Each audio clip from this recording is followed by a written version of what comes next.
శ్రీమాత్రే నమః. హాయ్ అందరికీ.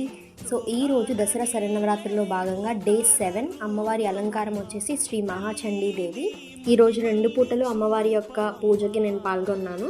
సో యాజ్ యూజువల్గా కుంకుమార్చన అయిపోయింది, తర్వాత లక్కీ డిప్ కూడా తీసేశారు. సో ఈరోజు కుమారి పూజ జరిగిందనమాట. అంటే చిన్న పిల్లలందరికీ లైక్ ఆడపిల్లలు 2 ఏళ్ల నుంచి 10 ఏళ్ల వరకు ఎవరైతే ఉంటారో వాళ్ళందరికీ కూడా ఈరోజు పూజ చేశారు.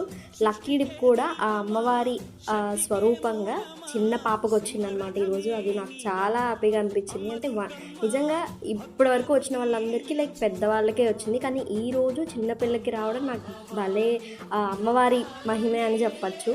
అసలు కుమారి పూజ అంటే ఏంటి, ఎలా చేస్తారు అనేది నేను ఇంకొక వీడియో అప్లోడ్ చేస్తాను డీటెయిల్గా. సో ఇంక ప్రసాదాలు అయితే ఈరోజు చాలా స్పెషల్స్ ఉన్నాయని చెప్పచ్చు. పెరుగు వడ, చక్కెర పొంగలి, శనగలు, పూర్ణం and veg rice and paneer curry అనమాట. టేస్ట్ అయితే చాలా చాలా బాగున్నాయి. జై దుర్గా భవాని.